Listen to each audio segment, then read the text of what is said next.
Hello बच्चों, नमस्कार, good morning भाई सभी को। क्या हाल चाल है? जल्दी से जुड़ेंगे और बताएंगे क्या हाल चाल है आप सभी के। और परसेंटेज की हमारी सीरीज चल रही है, बहुत आराम से हम लोग पढ़ रहे हैं। अ, एक दो स्टूडेंट के मेरे पास मैसेज थे कि सर स्पीड थोड़ा सा और मंदी कर लीजिए, बाकी सब ठीक है। चलो आज से स्पीड और थोड़ी सी मंदी कर लेंगे। अ, एक और इशू था कि सर स्टेप पूरे लिखा करिए।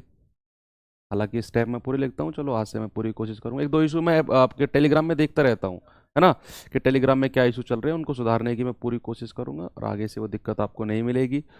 और बाकी कोई इशू हो तो बताइए, कोई भी आपका इशू हो क्लास से रिलेटेड बताइए, मैं उसको इम्प्रूव करूँगा। क्योंकि अभी तो शुरुआत है, अभी तो हमें पूरा मैथ पढ़ना है।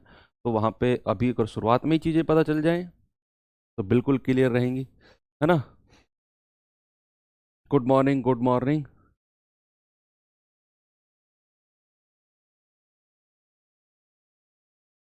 बिल्कुल बिल्कुल, गुड मॉर्निंग भाई, गुड मॉर्निंग। जुड़ जाइए एक बार। और आज की जो क्लास होने वाली है, जिस तरह के सवाल हम लोग करेंगे ना, बहुत ही यूनिक मेथड आपको मिलने वाला है। मैं कहूँ बहुत ज़्यादा यूनिक। और वो मेथड आप पढ़ेंगे और देखेंगे कि कितना इजी तरीके से हम उस तरह के सवालों को कर सकते हैं। भाई सवाल मैं आपको हिंट दे देता हूँ किस तरह के सवाल वो होंगे। वो सवाल हैं, आपने पढ़ा होगा कि कीमत को 20% घटाने पर 400 रुपये में 2 किलोग्राम कम खरीदता है। तो पुरानी कीमत बताइए, नई कीमत बताइए, पुरानी खपत बताइए, नई। 4 तरह के क्वेश्चन बनते हैं उसमें। तो आज बिल्कुल मैं कर रहा हूं कि सवाल को देखते ही आप आंसर टिक किया करोगे। इस तरह का मेथड मैं आज आपको बताने वाला हूं। अब प्रॉब्लम किन स्टूडेंट के साथ होती है मैं वो भी आपके साथ डिस्कस करता हूं। होता क्या है कि हम लोग जिन स्टूडेंट के साथ प्रॉब्लम होती है उनके बारे में आपको बताता हूं। पहले किसी और टीचर से पढ़े हुए होते हैं कॉन्सेप्ट भी। अगर मैं अपनी भी बात करूं, सपोज मैंने पूरा कोर्स एक पहले किसी टीचर से पढ़ लिया, अब मुझे दूसरे टीचर से पढ़ना है। तो कॉन्सेप्ट तो भाई अलग होते हैं हर टीचर के। ऐसा तो है नहीं कि दुनिया के सारे टीचर एक ही कॉन्सेप्ट से पढ़ाएं, है ना, पॉसिबल नहीं है। आगे आप भी जाकर अगर कहीं पढ़ाओगे, कहीं टीचिंग करोगे आप भी, तो आपके मेथड भी अलग होंगे बाकी टीचरों से।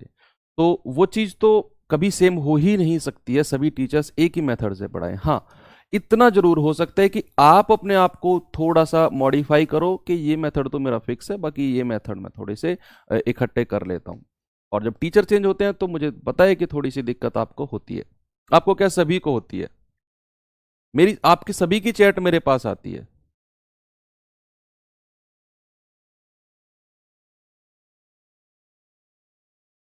ठीक है, ठीक है, okay okay okay. Good morning, good morning, good morning. चलिए शुरुआत करें। ठीक है, सवाल की शुरुआत करते हैं। और पहला सवाल आपके सामने ये रहा, आराम से पढ़ेंगे।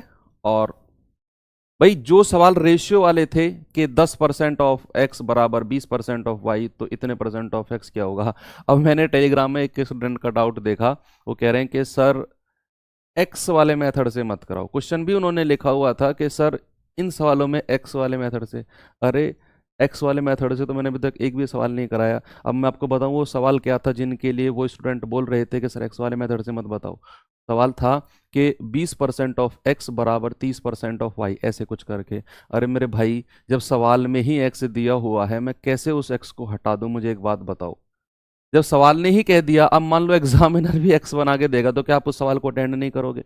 बताओ आप मुझे कि अगर एग्जामिनर भी एक्स देगा सवाल में कि इतने परसेंट ऑफ एक्स बराबर उतने परसेंट ऑफ वाई, क्या आप उस सवाल को अटेम्प्ट करोगे या नहीं करोगे? अपने मन में जवाब दो, नहीं करोगे ना। तो मैंने अपनी तरफ से एक्स थोड़ी जोड़ा है। अरे वो तो सवाल में है, अगर सवाल में है तो मुझे लेना पड़ेगा। माना एक्स, अगर मैं इस तरह से कराता हूं, माना इसका एक्स है मान, वो फिर है कि हाँ मैंने अपनी तरफ से माना है।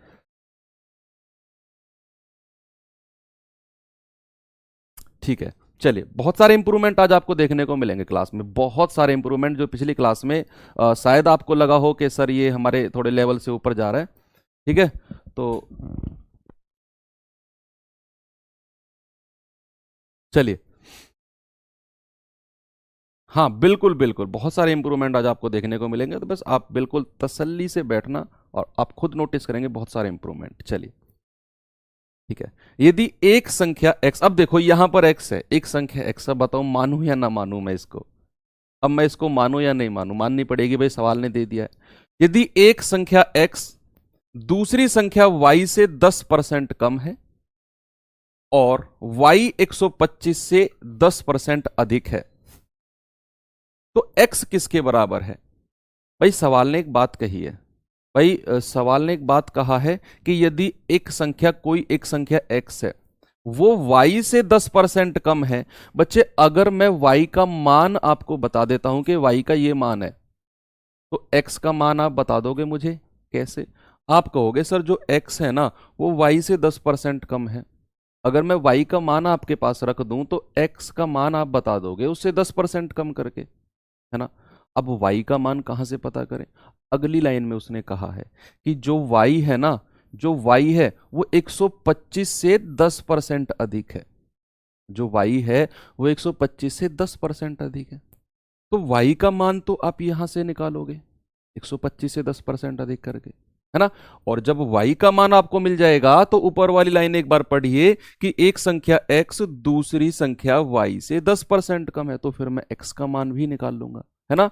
तो सबसे पहले मेरे पास टारगेट क्या होना चाहिए? मेरे पास टारगेट होना चाहिए y का मान निकालना कि y है कितना। और मुझे पता चला जो y है ना वो 125 से 10% अधिक है, तो y कितना हो जाएगा? y कितना हो जाएगा? 125 गुणा 110/100। अब 110/100 कहां से आया भाई? 10% अधिक का मतलब कितना है? 110% है। इसी तरह से आपने पहले पढ़े होंगे, अगर पढ़े होंगे तो, है ना, इसी तरह से। या फिर आप एक काम करेंगे कि आप 125 का 10% निकालिए, 125 का 10% निकालिए और उस 125 में ही ऐड कर दीजिए।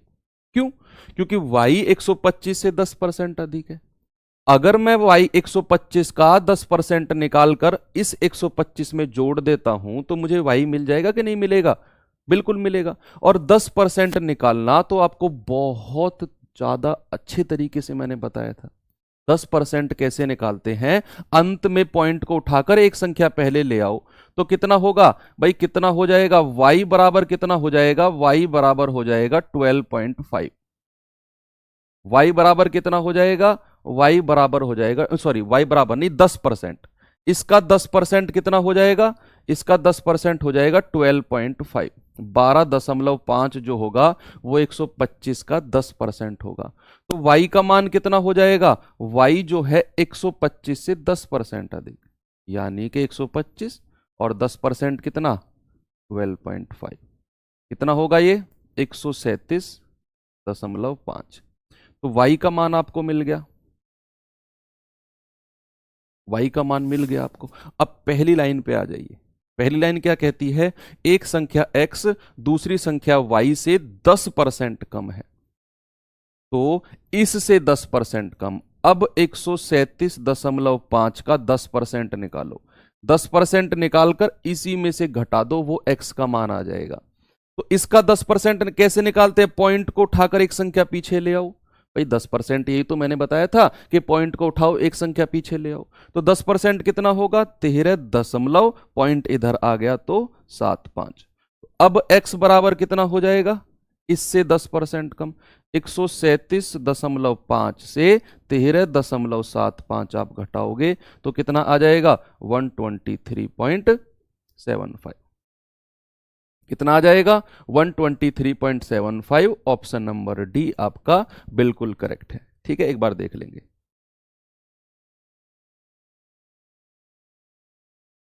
बिल्कुल ठीक है, आप सभी का बिल्कुल ठीक आंसर है ना। वो अधिक नहीं कह रहा है, वो कम कह रहा है। जो वो कम कह रहा है, दूसरी संख्या y से 10% कम है, तो आपको 137.5 में से ये घटाना होगा क्योंकि उसने कम कहा है। ठीक है, चले नेक्स्ट की तरफ।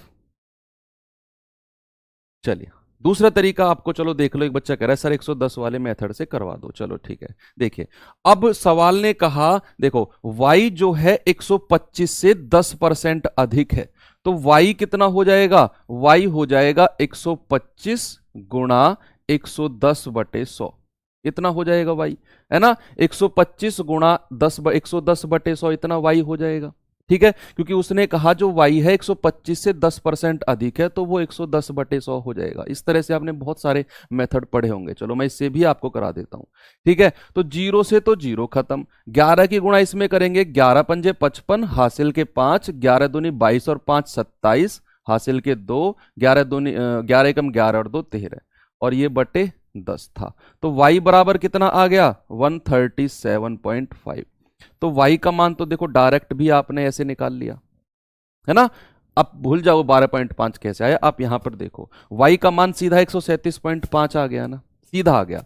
अब आपको x का मान निकालना है। उसने कहा जो x है ना वो y से 10% कम है, जो x है वो y से 10% कम है, तो कितना है, 90% है। किसका, 137.5 का 90% निकाल लो, क्योंकि 10% कम का मतलब होता है 90%, और आपका सीधा x का मान आपके सामने आ जाएगा। ठीक है, सीधा x का मान आपके सामने आ जाएगा। ये 0 से 0 खत्म, 9 की गुणा अंदर करेंगे, 9 पंजे 45, हासिल के 4, 9 सत्ते 63 और 4 67, हासिल के 6, 9 तिया 27 और 6 33, हासिल के 3, 9 एकम 9 और 3 12, और यहां पर पॉइंट था और बटे 10 था। अब 10 से हटेगा तो ये पॉइंट पीछे आ जाएगा, कितना आएगा, 123.75। देखो सीधा आपने x का मान निकाल लिया यहां से। ठीक है, इस तरह से आप सीधा x का मान निकाल सकते हो। तो एक है ये मेथड। ठीक है, तो जो मेथड आपको ठीक लगे आप आराम से उसको करना। अब इस सवाल पे आ जाओ, देखो सवाल को। ठीक है, तो चलिए, उसने कहा C की आय B से 20% अधिक है। जो C की आय है वो B से 20% अधिक है, और B की आय A से 25% अधिक है। ओके, तो C की आय A से कितने परसेंट अधिक होगी। बच्चे सबसे पहले तो हमें C और B में अनुपात देखना है, क्या इनके बीच अनुपात है। फिर हमें B और A के बीच रेशियो देखना है कि इनके बीच रेशियो क्या है। ठीक है, फिर उसके बाद देखते हैं तो C की आय A से कितने परसेंट अधिक रही होगी। क्लियर है, चल पहले सबसे पहले देखते हैं कि उसने कहा C की आय B से 20% अधिक है।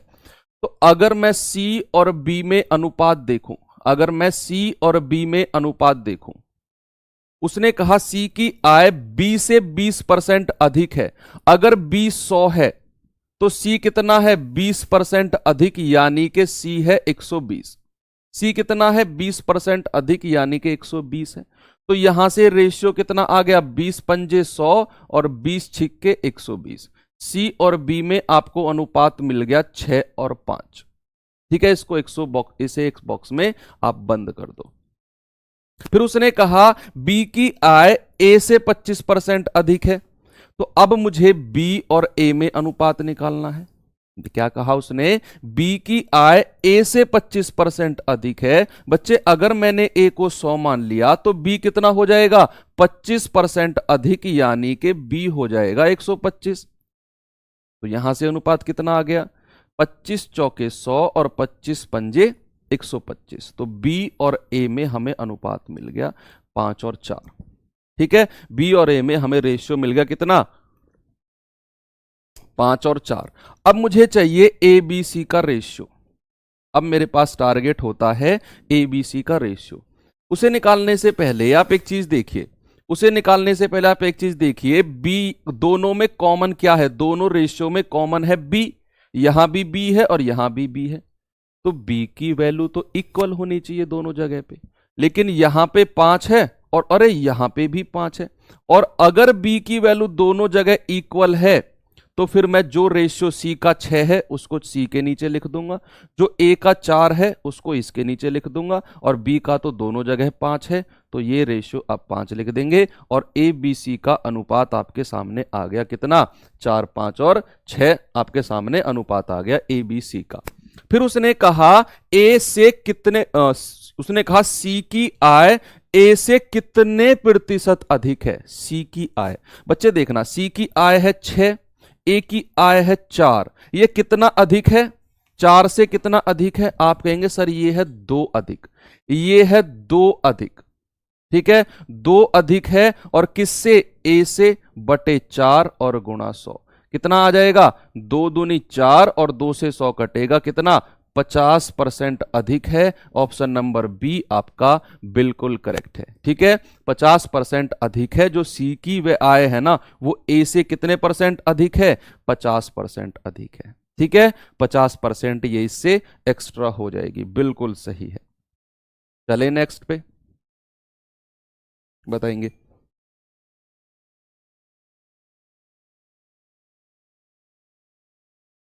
अगर कॉमन ना हो तो फिर क्या करें। हाँ, एक बच्चे ने बहुत अच्छा सवाल किया है कि सर अगर कॉमन ना हो तो फिर क्या करें। बच्चे फिर तो रेशियो बनाना होगा हमें। देखो मैं इसी में ही बता देता हूं। आपने क्या करना है, ए बी सी का रेशियो लेना है। देखिए सी और बी का क्या रेशियो है, 6 और 5 का। तो सी के नीचे तो 6 लिख दो, बी के नीचे 5 लिख दो। भाई अनुपात में आपने पढ़ा है कि नहीं पढ़ा है। बी और ए का रेशियो है 5-4 का। तो बी के नीचे 5 लिख दो और ए के नीचे 4 लिख दो। अब आपके सामने ये वाला बॉक्स खाली है तो यहां पर 5 लिख दो, ये वाली जगह खाली है तो यहां पर इस सामने वाली वैल्यू को लिख दो। गुणा कर देंगे, 5 चौके 20, 5 पूरे 25 और 5 छंग 30। ये अनुपात आ गया। इसको फर्दर काट दो भाई, 5 चौके 20, 5 पूरे 25 और 5 छंग 30। क्या ये वही रेशियो आ गया। हाँ, अगर रेशियो अलग अलग होगा तो फिर आप ऐसे कर लोगे, बी सी का रेशियो ए बी का रेशियो, यहां पर इस वाली जगह वैल्यू को यहां पर लिख दोगे, इस वाली वैल्यू को यहां पर लिख दोगे, गुणा कर दोगे। अरे रेशियो तो आपने पढ़ा है कि नहीं पढ़ा है, फिर तो आप अनुपात वाले मेथड से करोगे। चलिए नेक्स्ट सवाल पे आते हैं, आएंगे इस सवाल को। देखो इसे करेंगे यहां पर, हाँ यहां पर आपको वैल्यू अलग मिलेगी बच्चे। देखो अब सवाल को पढ़िए और खुद करने की कोशिश करिए, खुद करने की कोशिश करेंगे सवाल को पढ़ने के बाद में। ठीक है, देखिए ए का वेतन बी के वेतन का 40% है। अधिक या कम नहीं कहा उसने, उसने बस एक बात कह दी है कि ए का वेतन बी के वेतन का 40% है। आगे उसने कहा कि बी का वेतन सी के वेतन से 25% अधिक है। सेकंड लाइन में उसने कह दिया अधिक है ना। तो सी का वेतन ए से कितने परसेंट अधिक है।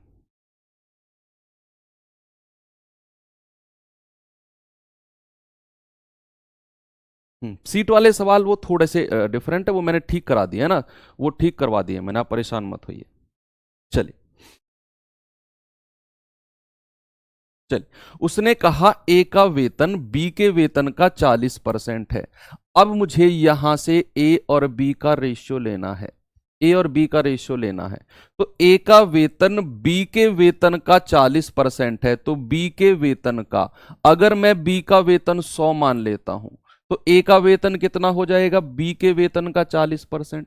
तो 100 का 40% कितना होता है, खुद 40 ही होता है। क्योंकि 100 एक ऐसी स्टैंडर्ड वैल्यू है बच्चे जिसका आप जितना भी परसेंट निकालो वो उतना ही हो जाएगा। तो अगर मैंने बी का वेतन 100 मान लिया तो ए का वेतन बी के वेतन का 40% है, तो ए का वेतन कितना हो जाएगा, खुद 40 हो जाएगा। रेशियो निकालेंगे, 20 दूनी 40 और 20 पंजे 100, कितना आ गया, 20 दूनी 40 और 20 पंजे 100, ये 2 5 आ गया। फिर आगे देखते हैं, बी का वेतन सी के वेतन से 25% अधिक है। तो यहां से अगर मैं बी और सी का रेशियो निकालूंगा कि बी का वेतन सी के वेतन से 25% अधिक है, तो सी का वेतन अगर मैंने 100 मान लिया तो बी का वेतन उससे कितना, 25% अधिक है। तो बी कितना हो जाएगा, 125। रेशियो निकालेंगे, 25 चौके 100 और 25 पंजे 125। फिर इसके बाद में मैं देखूंगा दोनों में कॉमन क्या है, दोनों में कॉमन है बी। अरे वाह सर, यहां पे भी बी का मान दोनों जगह सेम है। ये मान अगर आपको दो रेशियो आपको ऐड करने हो, दो रेशियो कंबाइंड करने हो, उससे पहले आप एक बात देखेंगे कि क्या दोनों में जो वैल्यू कॉमन है उसकी वैल्यू बराबर है। अगर बराबर है तो फिर आप ए बी सी का डायरेक्ट रेशियो लिख सकते हो कि ए के नीचे रेशियो 2 है, सी के नीचे रेशियो 4 है और बी का तो कॉमन है 5। तो ये रेशियो 2 5 4 सीधा सीधा आप यहां पर चिपका सकते हो, सीधा सीधा कर सकते हो। ठीक है, 140 क्यों करोगे भाई? उसने कहा ए का वेतन बी के वेतन का 40% है। क्या उसने ये कहा 40% अधिक है? पढ़ो सवाल को। क्या उसने ये कहा कि बी के वेतन से 40% अधिक है? अगर वो कहता कि बी के वेतन से 40% अधिक है तब मैं 140 करता। अब समझ में आ गया आपको? उसने अधिक या कम की तो बात ही नहीं करी। उसने कहा कि ए का वेतन बी के वेतन का 40% है, तो फिर मैं 140 क्यों करूंगा? मैं सीधा 40 लिखूंगा, है ना? सीधा 40 लिखूंगा। अब ए बी सी का रेशियो आ गया। अब सवाल ने उसने क्या पूछा? सवाल ने कहा कि सी का वेतन ए से कितना अधिक है। तो सी का वेतन है 4, ए का वेतन है 2। यहां पे अधिक कितना है? आप कहेंगे सर 2 अधिक है। आप कहेंगे सर 2 अधिक है, और किससे? ए के वेतन से। तो 2/2 गुणा 100 कितना आएगा? 2 से 2 कट गया, ये तो 100% अधिक आ गया। ऑप्शन नंबर बी आपका बिल्कुल करेक्ट है। ठीक है, देखेंगे एक बार इसको और फिर नेक्स्ट चलेंगे।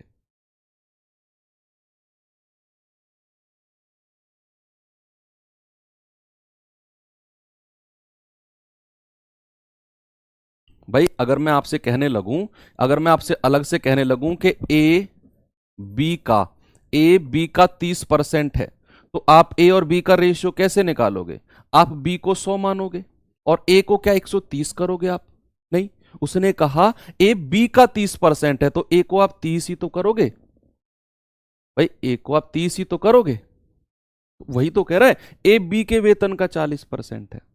ए बी के वेतन का 40% है, तो 40% ही मैंने 40 सीधा लिख दिया, है ना? दिखाना क्या कह रहा है सर? अगर सी का अगर 125 है तो 125 का 40% तो 100 होगा।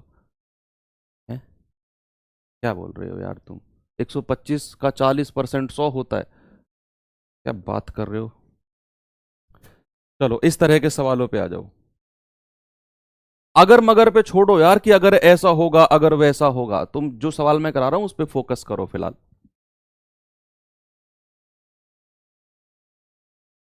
चलिए, उसने क्या कहा? चीनी के मूल्यों में 20% की वृद्धि हो जाती है, तो चीनी की खपत में कितने प्रतिशत की कमी करनी चाहिए कि खर्च अपरिवर्तित रहे? इस तरह के सवाल एग्जाम में अक्सर आते हैं कि किसी वस्तु के मूल्य में इतने परसेंट की वृद्धि हो गई तो खपत में कितनी कमी करें कि उसका कंजप्शन सेम रहे, है ना? उसने रेट में इंक्रीमेंट किया है। कहा the price of sugar rise by 20%, by how much percent should the consumption of sugar be reduced so the expenditure does not same. So the expenditure यानी कि खर्चा सेम नहीं हो। अब मेरी बात सुनो। आप मार्केट गए, आपने किया क्या कि मम्मी ने पैसे दिए 400 रुपए कि बेटा चीनी ले आ। तो 400 में आपको मान लो सपोज 10 किलो चीनी लेकर आनी थी। 40 रुपए किलो चीनी थी। 40 रुपए किलो चीनी थी, 10 किलो चीनी आती 400 रुपए में। आप मार्केट गए 400 रुपए लेकर, आपको पता चला चीनी का तो भाव बढ़ चुका है। चीनी का तो भाव बढ़ चुका है और मम्मी ने कहा है 10 किलो चीनी लाने के लिए 40 रुपए के रेट से, लेकिन चीनी तो 50 रुपए किलो हो चुकी है। रुपए आपके पास 400 हैं, तो क्या 10 किलो चीनी ला पाओगे आप? नहीं ला पाओगे, है ना? फिर आपको होगा क्या? 40 किलो से कम चीनी आपको लानी पड़ेगी। 8 किलो चीनी लानी पड़ेगी 50 के रेट से। तो जब भी रेट बढ़ता है तो जो हमारा कंजप्शन है, जो खपत है, वो हमें घटानी पड़ती है अगर हमें खर्चा बराबर रखना है। खर्चा यानी कि 400 रुपये अगर अब भी है रेट बढ़ने से पहले और 400 रुपये रेट बढ़ने के बाद में है, तो अगर मूल्य बढ़ गया तो हमें अपनी खपत को घटाना पड़ेगा। जो हम 10 किलो का टारगेट लेके गए थे मार्केट में, अब वो 10 किलो चीनी नहीं आएगी पैसा बढ़ने पर, अब तो 10 किलो से कम आएगी, यानी कि मुझे अपनी खपत को घटाना पड़ेगा। इसी तरह के ये सवाल है, ठीक है? देखिए, चीनी के मूल्य में 20% की वृद्धि हो जाती है। मूल्य में वृद्धि हो गई 20% की, तो मूल्य कितना हो गया? मूल्य हो गया 100 से बढ़ के कितना हो गया? 120 हो गया। मूल्य कितना हो गया? 100 से बढ़ के कितना हो गया? 120 हो गया। अब सवाल ने कहा कि चीनी की खपत, भाई अगर मूल्य 100 से 120 हुआ है और मुझे खपत में पूछ रहा है कि कितने परसेंट की मैं कमी कर दूं कि खर्चा अपरिवर्तित रहे, यानी कि जो 400 रुपए आप लेकर गए थे वही 400 रुपए रहने चाहिए आपके पास में। पैसा बढ़ा है तो 10 किलो से कम चीनी लानी पड़ेगी। तो उसने वही पूछा है कि चीनी की खपत में कितना परसेंट में कम कर दूं। तो अगर मूल्य उसने 100 से 120 किया है, अगर मूल्य 100 से 120 किया है, तो जो हमारी खपत है ना, जो खपत है वो खपत कितनी हो जाएगी, जस्ट इसको पलट दो, वो 120 से कितनी हो जाएगी, वो 120 से 100 हो जाएगी। खपत कितनी हो जाएगी, 120 से 100। तो कितनी कमी की उसने खपत में, 120 से 100, यानी कि 20 की कमी की है। और किस पे, 120 पे। तो 20 बटे 120 गुणा 100 कितना आएगा, 20 एकम 20, 20 छिक्के 120। तो 100 बटे 6 कितना होता है, 16 सही 2 बटे 3%। कितना होगा, 16 सही 2 बटे 3% की वो कमी करेगा। ठीक है, 16 सही 2 बटे 3% की वो कमी करेगा। चलिए, अब ये मेथड हो गया। मैं रेशियो मेथड से भी बता देता हूं, बहुत सारे बच्चे रेशियो मेथड को पसंद कर रहे हैं। देख लो भाई, रेशियो मेथड वाले देख लो क्या है। 20% का फ्रैक्शन देखो, 20% का फ्रैक्शन होता क्या है सर, वो तो 1/5 होता है। ठीक है, 1/5 होता है। तो अगर उसने चीनी के मूल्य में 20% की वृद्धि करी है तो मूल्य 5 से बढ़ाकर कितना कर दिया है, 5 से बढ़ाकर 1 बढ़ाकर कितना कर दिया, 6 कर दिया है, 5 से बढ़ाकर। अब उसे करना क्या है, खपत में कमी करनी है। तो खपत को, अगर मूल्य 5 से 6 गया तो बच्चे खपत 6 से 5 आ जाएगी। तो खपत 6 से 5 आ जाएगी, कितने की कमी करेगा, 1 की। और खपत कितनी है अब, 6 की है, तो 1/6 गुणा 100। तो यहां से भी 16 सही 2/3% आप बड़े आराम से निकाल सकते हो कि खपत में इतने की उसने कमी है। ठीक है, चलिए नेक्स्ट सवाल पे चलते हैं। इस सवाल को करने की कोशिश करिए, बताएंगे जल्दी से।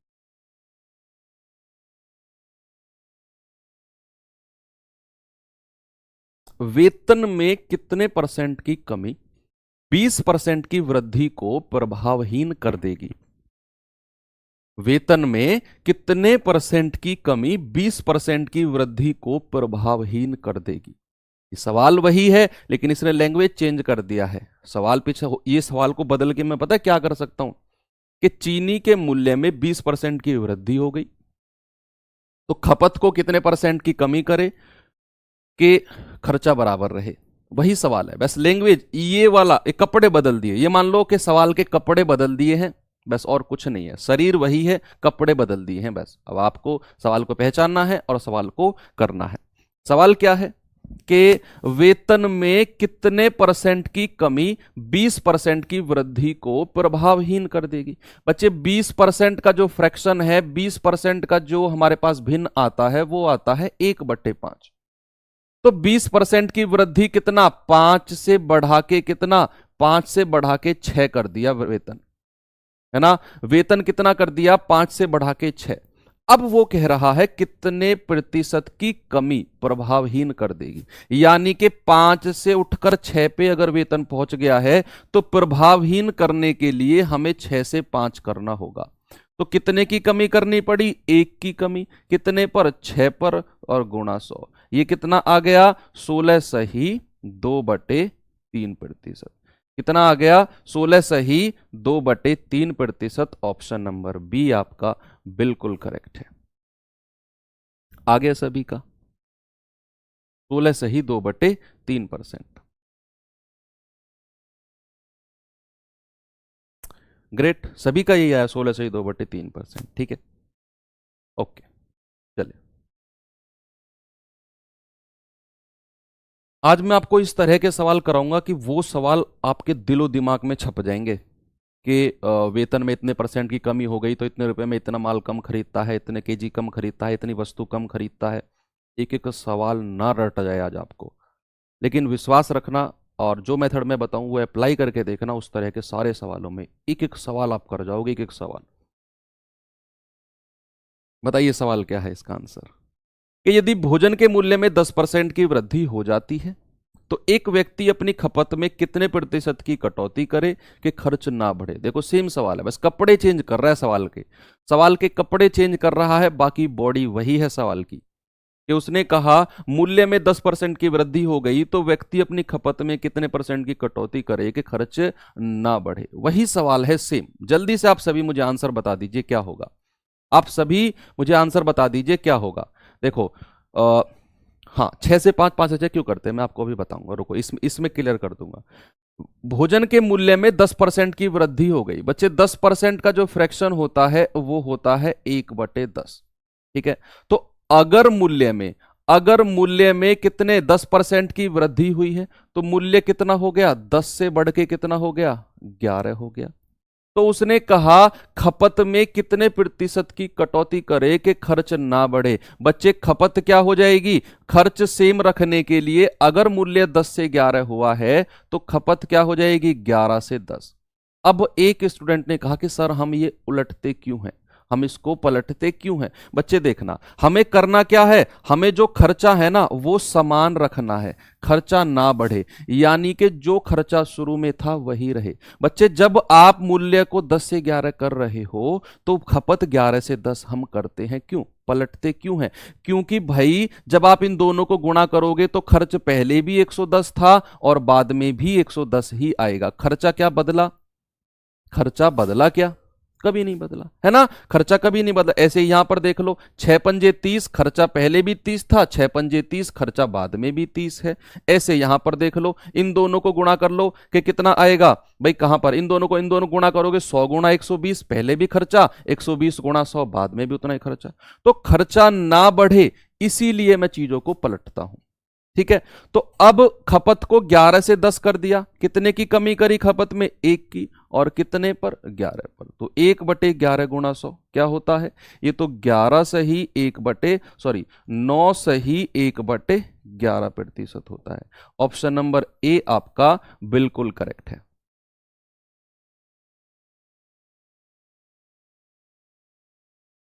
चलिए नेक्स्ट सवाल पे चलते हैं। अब इसका आंसर आप लोग बताएंगे, इसका आंसर आप सभी लोग बहुत स्पीड से मुझे बताने वाले हैं। अब बहुत स्पीड से कितने लोग हैं जो इसका आंसर बहुत एक्साइटेड तरीके से मुझे देंगे। मैं कमेंट बॉक्स देख रहा हूं, ठीक है।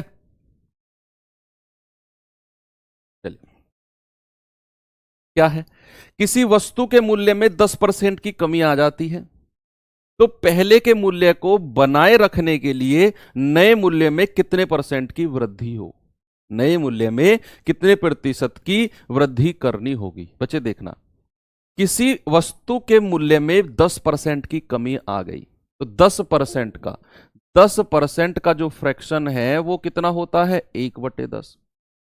तो मूल्य में 10% की कमी आ गई है तो 10 में 1 की कमी कितना हो गया, मूल्य 10 से 9 हो गया। मूल्य कितना हो गया, 10 से 9 हो गया। अब कह रहा है तो पहले के मूल्य को बनाए रखने के लिए नए मूल्य में कितने परसेंट की वृद्धि हो। तो ये अगर 10 से 9 है तो नया मूल्य कितना होगा, 9 से 10। तभी तो मूल्य सेम रहेगा, 10 नाम 90 और 10 नाम 90, तभी तो हमें इक्वल मिलेगा उसी को बनाए रखने के लिए। तो कितने की वृद्धि करनी पड़ी, 9 से 10, 1 की वृद्धि, और कितने पर, 9 पर, और गुणा 100। आंसर कितना होगा, 11 से ही 1/9%। तो ऑप्शन नंबर डी आपका बिल्कुल करेक्ट है, सही है। चलिए आगे सभी का आंसर, चले नेक्स्ट। ठीक है, ओके, आएंगे इस सवाल पे। हाँ, इस तरह के सवालों को देखिए, इस तरह के सवालों को देखेंगे कि एक फॉर्मूला होता है, आप सभी ने वो फॉर्मूला पढ़ा होगा। हालांकि अगर आप रेशियो मेथड को पसंद करते हो तो आपको किसी फॉर्मूले की जरूरत नहीं है, किसी भी फॉर्मूले की, लेकिन वो फॉर्मूला मैं लिखवा देता हूं। आप में से बहुत सारे स्टूडेंट ने पढ़ा है कि a+b+a×b/100। ठीक है, जब भी कोई चीज बढ़ती है या घटती है, कॉन्जिक्यूटिव सक्सेसिव बढ़ती है या घटती है, क्रमिक जिसको बोलते हैं, क्रमिक घटत या बढ़त जब भी होती है तो हम ये फॉर्मूला लगाते हैं। है ना, क्रमिक, घटत या बढ़त में, है ना। तो उसने कहा a प्लस बी प्लस ए गुणा बी बटे 100। तो आप इस क्वेश्चन को इस वाले फॉर्मूले से भी कर सकते हो और रेशियो मेथड से भी कर सकते हो। देखिए, एक संख्या को पहले बढ़ाया गया, तो आपको बस एक बात ध्यान में रखनी है कि जब संख्या को बढ़ाया जाता है तो उसको पॉजिटिव प्लस में रखना है, और जब संख्या को घटाया जाता है तो उसको ऋणात्मक यानी कि नेगेटिव में रखना है। नेगेटिव में रखना है कि जब 20% बढ़ाया गया तो मुझे प्लस में रखना है, और जब 10% घटाया गया तो उसकी वैल्यू को बस नेगेटिव में रखना है। इतना सा आपको ध्यान में रखना है और कुछ भी नहीं है, ठीक है, और कुछ भी नहीं है। तो पहले 20% बढ़ाया गया तो a का मान 20 रख दो, ठीक है, और फिर 10% घटाया गया तो b का मान 10 रख दो, माइनस का 10 हो जाएगा, प्लस a प्लस का 20 था, 20 गुणा, और ये माइनस का 10 था, और बटे 100, ठीक है। तो ये कितना होगा, 20 में से 10 गए 10, और 2 जीरो से 2 जीरो खत्म, और 2 गुणा माइनस 1 माइनस का 2, तो कितना आ गया 8%। कितना आ गया 8%। अब बच्चे 8% इंक्रीज या 8% डिक्रीज, 8% बढ़ेगा या 8% घटेगा। अब चूंकि सॉल्व करते टाइम मेरे पास प्लस का 8% आया है, और प्लस को तो मैं बढ़त मान के चला हूं, तो क्या होगा 8% इंक्रीज होगा। क्या होगा 8% इंक्रीज होगा, ठीक है। ये तो हो गया फॉर्मूला मेथड। एक बार रेशियो मेथड को भी देख लो, उसे भी आप पसंद करने वाले हो इस वाले क्वेश्चंस में, इस वाले सवालों में उस मेथड को भी आप पसंद करने वाले हो। क्या है, एक संख्या को पहले 20% बढ़ाया गया, हाँ खर्चा बदलेगा हैप्पी भाई, मैं वैसे सवाल भी कराऊंगा आपको, है ना, वो थोड़े से एडवांस वाले सवाल में आएंगे, मैं वो कराऊंगा, परेशान मत होइए। एक संख्या को पहले 20% बढ़ाया गया। बच्चे 20% का जो फ्रैक्शन होता है वो होता है 1/5, ठीक है, और जो 10% का फ्रैक्शन होता है वो होता है 1/10। ये आपको पता होना चाहिए। उसने कहा एक संख्या को पहले 20% बढ़ाया गया, तो यहां पे 5 से बढ़ा के कितना कर दिया, संख्या को 5 से बढ़ा के 1 प्लस करके 6 कर दिया, ठीक है, 1 प्लस करके 6 कर दिया। फिर उसने कहा फिर 10% घटाया गया है, तो 10 में से 1 को घटा दिया, तो 10 में से अगर वो 1 को घटा देगा तो कितना कर देगा, 9 कर देगा, है ना। अब इन दोनों को गुणा कर दो, कितना आएगा, 10 पंजे 50 और 9 छिक्के 54, यानी कि वैल्यू पहले 50 थी, अब बढ़ा के 54 कर दी। वैल्यू पहले 50 थी, अब बढ़ा के 54 कर दी, तो 50 से बढ़ा के 54 कितना उसने प्लस किया, उसने तो सर 4 प्लस किया है, और कितने पर, 50 पर, और गुणा 100, तो 50 दूनी 100 और 4 दूनी 8%, तो 8% की उसने बढ़त की है। तो क्या होगा, ऑप्शन नंबर सी बिल्कुल करेक्ट है, ठीक है, ऑप्शन नंबर सी आपका बिल्कुल करेक्ट है।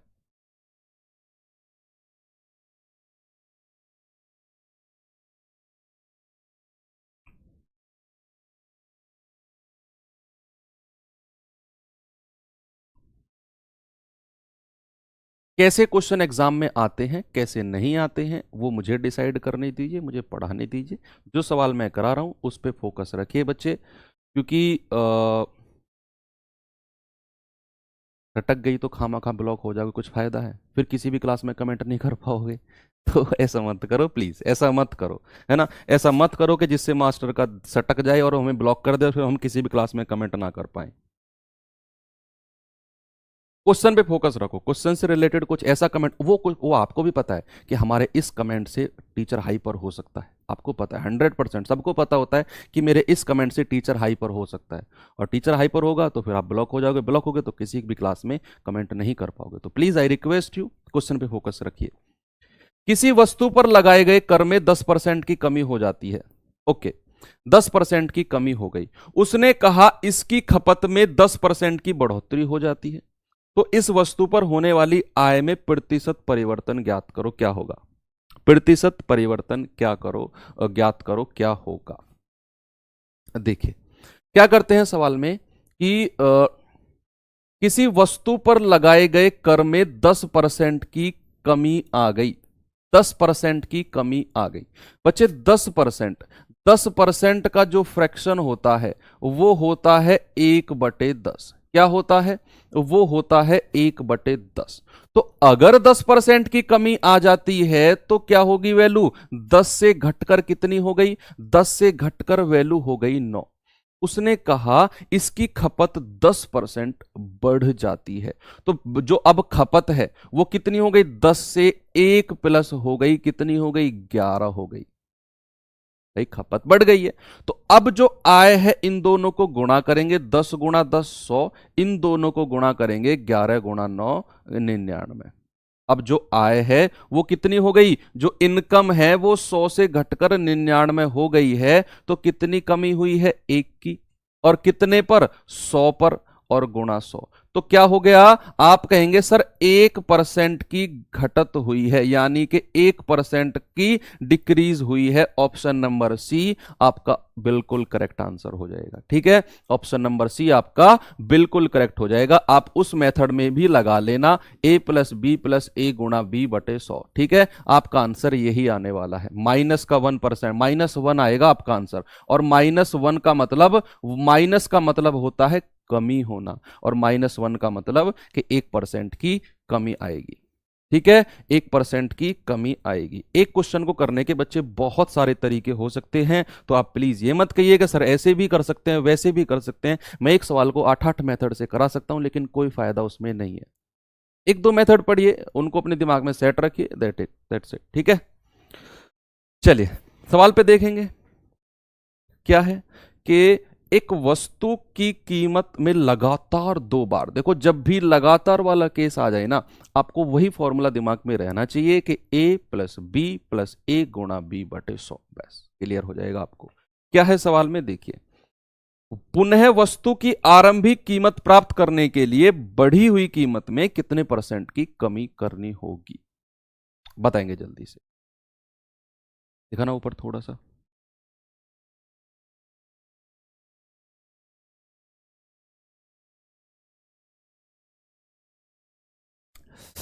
ठीक है ठीक है, नीचे आ जा।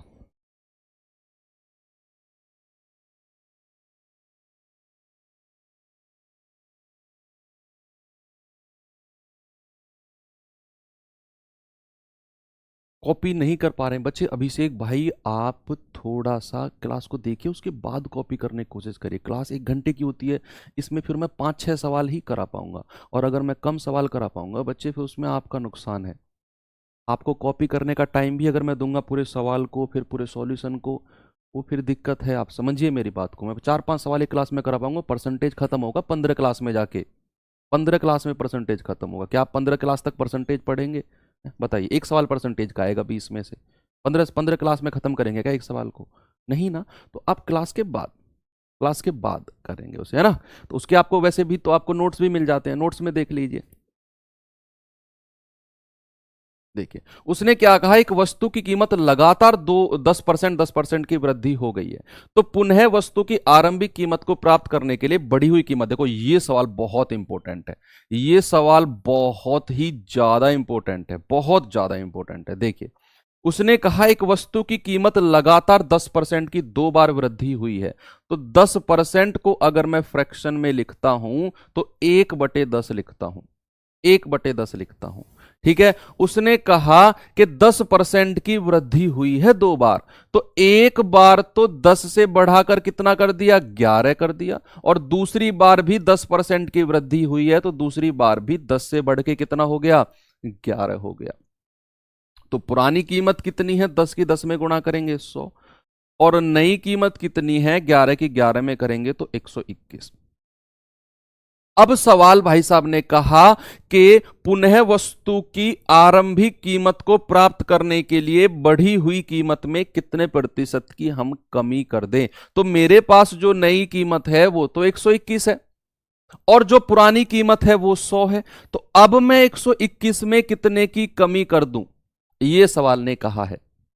तो कितने की कमी करनी होगी? 21 की कमी करनी होगी। किस पे? 121 पे, और गुणा 100। तो आंसर कितना आ जाएगा, ये उत्तर आपका हो जाएगा। बहुत गजब सवाल है, मैं कह रहा हूं बहुत इंपॉर्टेंट सवाल है, ठीक है। तो आप कैलकुलेट करेंगे 121 को 2100 यहां पर। अब हमें ये करना है 121 यहां पे रखना है और 21 गुणा 100 2100 यहां पर रखना है और यहां पर कैलकुलेट करेंगे। तो 121 एकम 121, 10 में से 1 गया 9, 10 में से 2 गए 8 और 0, और 7 बार जाएगा ये, 7 बार। 7 एकम 7, 7 दूनी 14, हासिल का 1, 7 एकम 7 और 1 8, 847। कितना आएगा, 10 में से 7 गए 3, 8 में से 4 गया 4, यानी कि लगभग 17 पॉइंट हमारा आंसर आएगा। हमारा जो आंसर आएगा लगभग 17 पॉइंट, और ऑप्शन में केवल एक ही आंसर है 17.36। कितना, 17.36। आपको पूरा आंसर निकालने की जरूरत नहीं है। जैसे ही आपको यहां पर 17 दिखा, आप तुरंत ऑप्शन पे गए, केवल एक ही ऑप्शन 17 पॉइंट में है, मेरा आंसर ऑप्शन नंबर बी हो जाएगा। ठीक है, मेरा उत्तर क्या हो जाएगा, ऑप्शन नंबर बी बिल्कुल करेक्ट है। आएंगे सवाल पे, देखिए इस तरह के सवालों को।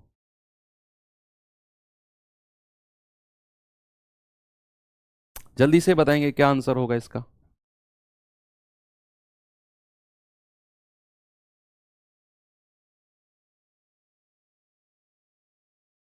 ऑनलाइन कोई सुनता ही नहीं, क्या सुनाना है सुनाइए। बच्चे एप्लीकेशन पे मैं कॉमेडी इसलिए नहीं करता हूँ, इसलिए मजाक नहीं करता हूँ, मुझे 1 घंटा मिलता है और 1 घंटे में मैं चाहता हूँ कंप्लीट स्टडी पे फोकस हो। मैं 10-15 मिनट 55-50 मिनट की क्लास होती है बस, पता है आपको, केवल 50 मिनट की। अगर मैं 10-15 मिनट ऐसे ही हंसी मजाक में आपके कमेंट पढ़ूंगा, एक दूसरे को बोल दूंगा कि तू बीड़ी पीता है, तू सिगरेट पीता है, तो इधर घूमता है, तो उधर घूमता है, आप सब लोग हंसोगे, लेकिन वो क्षणिक होती है। आप मेरी बात मानो, आप यूट्यूब पर आइए, 8 बजे से प्रैक्टिस सेट होता है, वहां पर कितने मजाक करते हैं। हमें पता है हमारे पास 17 क्वेश्चन टारगेट है, हम थोड़ा बहुत मजाक भी कर लेंगे तो भी उनको कवर कर लेंगे, लेकिन एप्लीकेशन पर हमें टारगेट होता है। आप पैसे खर्च कर कर यहाँ पर आए हो, तो आप खुद कहो सर मजाक मत करिए, सवाल कराइए, और आप कहते हो गुरुजी कॉमेडी नहीं कर रहे हो। क्या भगवान, कैसा कलयुग आ गया है, पैसे खर्च करके लोग का मजाक करवाना चाहते हैं।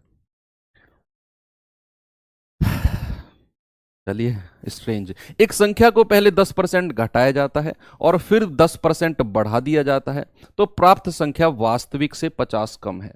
प्राप्त संख्या वास्तविक से 50 कम है, तो वास्तविक संख्या ज्ञात करो क्या होगी।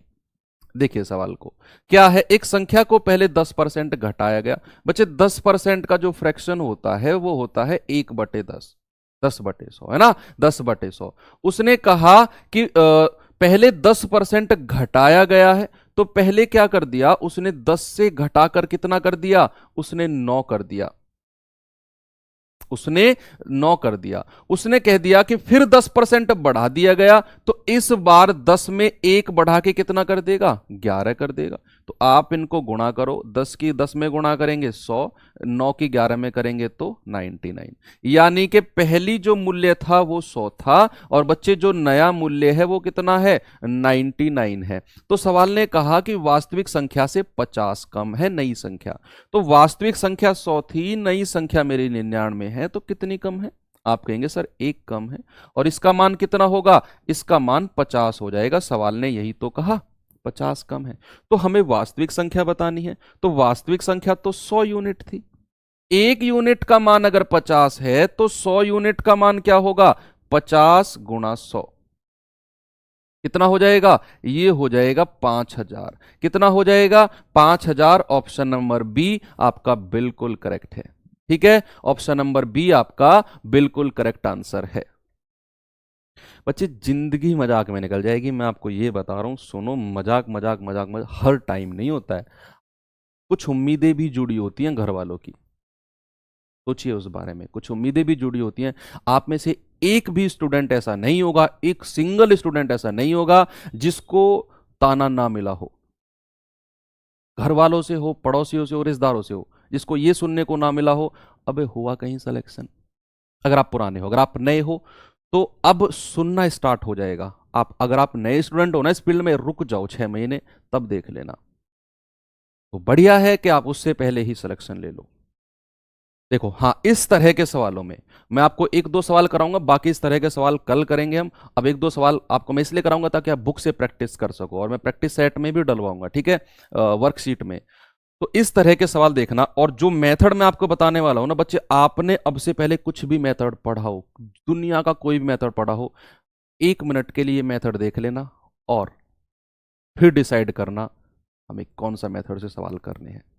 मैं गारंटी लेता हूं आप इसी मेथड से करोगे, लेकिन उससे पहले आपको फ्रैक्शन आने जरूरी है, जो मैंने पहली क्लास में कराए थे कि इतने परसेंट का, जैसे 20% अगर मैं कहूं तो आपको तुरंत पता होना चाहिए कि 20% मतलब 1/5। अगर मैं कहूं 30% तो आपको तुरंत पता होना चाहिए 30% मतलब 3/10, है ना। ये फ्रैक्शन आपको पता होनी चाहिए। अगर मैं कहूं 10% तो आपको पता होना चाहिए 1/10। बस ये छोटी सी चीज है जो आपको क्लियर रहनी चाहिए। बाकी ये सवाल आप सेकंडों में, 10 सेकंड से कम समय लगाओगे सवाल में, 10 सेकंड भी नहीं लगाओगे, 10 सेकंड से भी कम समय। कैसे? आप सबसे पहले सवाल को देखिए। सवाल में क्या है कि सवाल में है कि गेहूं के मूल्य में 20% की कमी के कारण भुवनेश 320 रुपए में 5 किलो गेहूं अधिक खरीद सकता है। भाई जब आप मान लो मार्केट में गए, आपने 400 रुपए आपकी जेब में है, चीनी लेने जाने 10 किलो, मम्मी ने फिर से भेजा 10 किलो चीनी लेने के लिए मार्केट में। अब आपको पता चला 40 रुपए प्रति किलो रेट है चीनी का। आपको जाके पता चला कि अरे ये तो 30 रुपया किलो चीनी मिल रही है। तो आप क्या करोगे? फिर तो जो 10 किलो चीनी थी आप 10 किलो से ज्यादा लेकर आओगे थ्योरेटिकली। लेकिन अगर प्रैक्टिकली देखें तो आप घर आके 40 रुपए किलो ही बताओगे और बीच वाले पैसे को गायब कर दोगे। वो तो प्रैक्टिकली, मैं थ्योरेटिकली बता रहा हूं कि अगर आप एक बहुत अच्छे, बहुत समझदार बच्चे हैं, आपको पता चला 40 रुपए किलो चीनी का रेट घट के 30 रुपए किलो हो गया है, तो फिर चीनी ज्यादा आएगी, है ना। ये सेम सवाल है कि गेहूं के मूल्य में 20% की कमी आ गई। बच्चे अगर मूल्य में कमी आई है और वो 320 है रुपए है भुवनेश के पास में, तो क्या वो 5 किलो गेहूं अधिक खरीदेगा? मतलब 5 किलो छोड़ो, कितने भी छोड़ो, लेकिन अधिक तो खरीदेगा वो। अगर उसके मूल्य में कमी आई है, रेट में अगर कमी आई है, तो चीज तो ज्यादा खरीदेगा ना। भाई 40 रुपए किलो चीनी लेने आप मार्केट गए थे, आपको पता चला वो तो 30 रुपए किलो की मिल रही है, तो 400 रुपए आप जेब में रख के लेकर गए थे, तो जो 400 रुपए में आप 40 रुपए के रेट से चीनी ला रहे थे, 30 रुपए का रेट मिलते ही आप चीनी ज्यादा लेकर आओगे ना। ये वही तो सवाल है कि गेहूं के मूल्य में 20% की कमी के कारण भुवनेश 320 रुपए में 5 किलो गेहूं अधिक खरीद सकता है, अधिक खरीद सकता है। ये वही सवाल है। तो गेहूं का आरंभिक मूल्य क्या होगा? बच्चे सुनना, ऐसे सवालों में 4 तरह के सवाल पूछे जाते हैं, 4 तरह के। क्या पूछेगा आपसे? पहला क्वेश्चन पूछेगा क्या? आपसे पूछेगा प्रारंभिक खपत, प्रारंभिक खपत, प्रारंभिक खपत पूछेगा, यानी कि ओरिजिनल कंजप्शन आपसे पूछेगा, जिसको बोलते हैं क्या? Original consumption. दूसरा आपसे पूछेगा नई खपत, नई खपत। 4 तरीके के सवाल पूछ सकता है, मैं चारों लिख रहा हूं। नई खपत यानी कि न्यू कंजप्शन पूछेगा, ठीक है। तीसरा पूछेगा प्रारंभिक मूल्य, प्रारंभिक मूल्य, है ना। ओरिजिनल रेट, ओरिजिनल रेट पूछेगा। और चौथा क्वेश्चन है नया मूल्य, नया यानी कि न्यू रेट। सवाल एक पूछेगा कोई, इन चारों में से सवाल एक पूछेगा इसमें से आपके एग्जाम में, लेकिन हम चारों सवाल क्लियर करके चलते हैं क्योंकि अभी हम सीख रहे हैं, है ना। तो चारों क्लियर रहेंगे तो वेल एंड गुड, हमारे लिए चीज बहुत अच्छी रहेगी। देखिए कैसे है, देखो क्या है।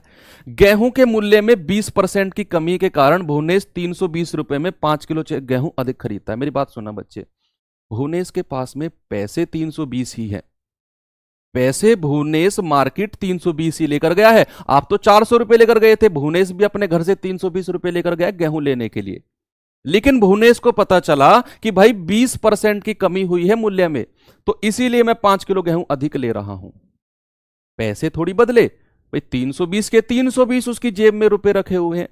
तो आप मेरी बात सुनना, इस तरह के सवालों को, अगला सवाल इसी तरीके से करके देखना, बहुत मजा आने वाला है। बस नोट क्या करना है, जो परसेंट लिखा हुआ है ना, वो परसेंट पे गोला कर दो। 20% की कमी, क्या? 20% की कमी। तो आप इन सवालों में देखना, आपको क्या करना है, कमी, अभी थोड़ी देर पहले मैंने बताया था, कमी को मानते हैं हम माइनस। कमी को मानते हैं माइनस, ठीक है। और जो हमारी बढ़त होती है उसको हम प्लस में लेकर चलते हैं। बस ये दो आप साइन देखना, कमी को माइनस मानते हैं और बढ़त को हम प्लस मानते हैं।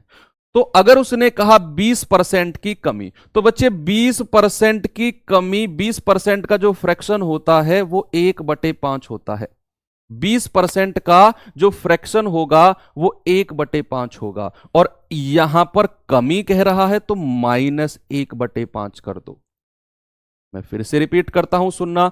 उसने कहा 20% की कमी, तो 20% का फ्रैक्शन होता है 20/100 यानी कि 1/5। और अगर उसने कमी कहा तो -1/5 कर दो। ये 20% की कमी किस में आई है? मूल्य में। ये तो मूल्य में आई है। तो आप ध्यान रखना कि अगर जो हमारा खपत में कमी आएगी ना, खपत में, आप एक काम करना, बस यहां समझने वाली चीज है, यहां समझने वाली चीज है। अगर ये हमारा एक -1/5 है ना, आप 5, ये माइनस का साइन है तो 5 में से 1 घटाओ, कितना आएगा? 1 घटाएंगे तो 4 आएगा, 1 घटाएंगे तो 4 आएगा। और ऊपर 1 का 1 ही रहने दो, जो ऊपर वाली संख्या है उसको ऊपर ही रहने दो। और यहां पर अगर कमी के कारण माइनस का साइन है तो 5 में से 1 घटाकर 4 कर दो, 5 में से 1 घटाकर 4 कर दो। और ये किसके बराबर कर दो? खपत में कितने की कमी आई है? अधिक कितना खरीद रहा है? 5 किलो अधिक, तो 1/4 का मूल्य बराबर 5 kg कर दो। जितना अधिक या कम खरीद रहा है वो उसके बराबर कर दो, बस। तो 1 यूनिट का मान कितना होगा? ये 4 गुणा हो जाएगा 5 से, 5 गुणा 4 यानी कि 20। तो ये जो 20 आया है ना, ये उसकी पुरानी खपत आई है, ये उसकी पुरानी खपत, यानी कि पुराने टाइम पे पहले वो कितना माल लेकर आना चाहता था, पुरानी खपत। कितना पुरानी खपत है ये। अगर मैं आपसे कहूं नई खपत, पुराना मूल्य कितना है? उसने कहा आरंभिक मूल्य, आरंभिक मूल्य कितना है? पैसा उसके पास कितना है? 320 रुपया है। 320 रुपया है तो बच्चे आरंभिक मूल्य कितना होगा? 320 रुपए में वो पुराना 20 kg माल खरीद कर लेकर आ रहा था, 20 kg गेहूं खरीद कर लेकर आ रहा था। तो 320/20 कर दो, कितना आ जाएगा? ये तो 16 रुपए प्रति kg आ जाएगा। कितना? 16 रुपए प्रति kg। आंसर आ जाएगा ऑप्शन नंबर ए, पुरानी खपत। नई खपत पूछेगा तो 20 kg में 5 kg प्लस कर देंगे, 25 kg आ जाएगा। नई खपत कितनी आ जाएगी? 20, और 5 kg अधिक खरीद रहा है तो नई खपत कितनी आ जाएगी? 25 आ जाएगी। नई खपत कितनी आ जाएगी? 25 kg आ जाएगी। और नया मूल्य पूछेगा, नया मूल्य पूछेगा तो 320 और बटे नई खपत कितनी है? 25, आप यहां पर कर देंगे, ठीक है। 320/25 आप यहां पर कर देंगे, ठीक है। ओके, अब मैं इस सवाल को आपको, इसी वाले सवाल को फिर से समझा देता हूं, ठीक है। इस सेम सवाल को मैं फिर से समझा देता हूं, सुनना। क्योंकि यहां पर मैंने पहले लिखा भी है क्या निकालना है, तो पूरा बोर्ड भर गया है, आप डर गए होंगे। लेकिन सुनना कैसे करेंगे। उसने कहा 20% की कमी, तो 20% का फ्रैक्शन आपको क्या करना है? 20% का फ्रैक्शन होता है 1/5, ठीक है, 1/5। और कमी का मतलब है माइनस, लिख दो यहां पर। और फिर अगर -1/5 मूल्य में कमी है तो खपत में क्या होगा? कंजप्शन में क्या होगा? इस 5 में से 1 घटाओ 4, जो साइन यहां पर लगा हुआ है, और ऊपर ये 1 ही रहने दो। और ये किसके बराबर कर दो? जो 5 kg अधिक खरीद रहा है, ठीक है। तो पुरानी खपत कितनी हो जाएगी? पुरानी खपत कितनी हो जाएगी? 4 की गुणा 5 में कर दो, 20 kg, 20 kg। तो पुराना मूल्य यानी कि आरंभिक मूल्य कितना होगा? पैसा 320 ही है और खपत कितनी है? 20 है। करेंगे काट के, कितना आएगा? 16 kg। कितना? सॉरी, 16 रुपए प्रति किलो, 16 रुपए प्रति kg आपका आंसर आ जाएगा ऑप्शन नंबर ए, ठीक है। ऑप्शन नंबर ए बिल्कुल ठीक है। अब ये सवाल कर दो और फिर हम क्लास को खत्म करते हैं, ठीक है। ये सवाल करेंगे और फिर क्लास को हम खत्म करते हैं जल्दी से। इस सवाल का आंसर बता दीजिए क्या होगा।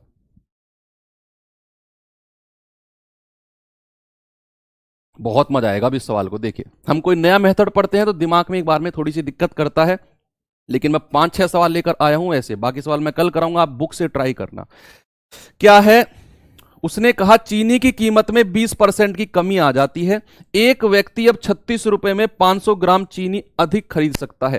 भाई कीमत घटेगी तो आप ज्यादा सामान खरीद कर लेकर आओगे, है ना। बस एक एग्जांपल याद रखना है कि आप 400 रुपए लेकर मार्केट में गए 40 रुपए प्रति किलो चीनी के हिसाब से, लेकिन आपको मार्केट जाके पता चला 30 रुपए किलो, मूल्य घट गया।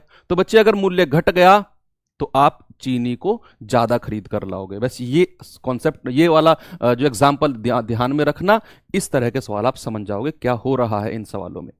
देखिए, उसने कहा चीनी की कीमत में 20% की कमी। बच्चे 20% का जो फ्रैक्शन होता है वो कितना होता है, 1/5, और कमी का मतलब माइनस। तो मूल्य में इतनी कमी है तो खपत में कितनी होगी, माइनस कर देंगे 5 में से 1, और ये वाला 1 ऊपर ही रहने देंगे। ये किसके बराबर हो जाएगा, 36 रुपए में 500 ग्राम। तो ये किसके बराबर हो जाएगा, 500 ग्राम के बराबर। तो एक यूनिट का मान कितना, 4 की इसमें करेंगे तो ये कितना आ गया, 2000 ग्राम। और 2000 ग्राम को हम क्या लिख सकते हैं, 2000 ग्राम को हम 2 केजी लिख सकते हैं।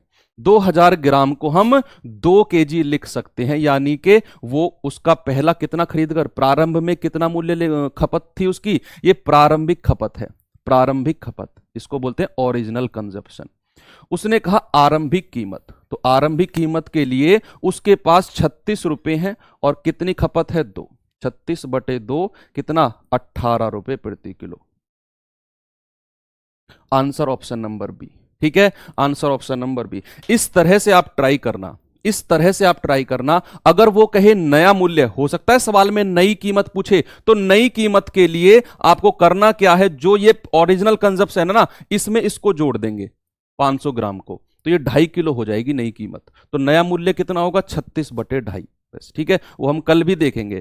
तो ये इस तरह के सवाल समझ में आ गए आपको, ये मेथड। एक बार मुझे थम्स अप करके बताएंगे बच्चे, एक बार मुझे सभी लोग थम्स अप करके बताएंगे, और फिर ऐसे ही सवाल हम कल भी मेरे पास हैं, आगे 4, 5, 6 सवाल हैं जो इसी तरह के हम कल प्रैक्टिस करेंगे। लेकिन एक बार मुझे थम्स अप करके बताएंगे कि जो मेथड मैंने ये बताया ये आपको क्लियर हुआ। नया मेथड है, मैं मानता हूं आपके लिए बिल्कुल नया मेथड है, लेकिन मजा आया आपको।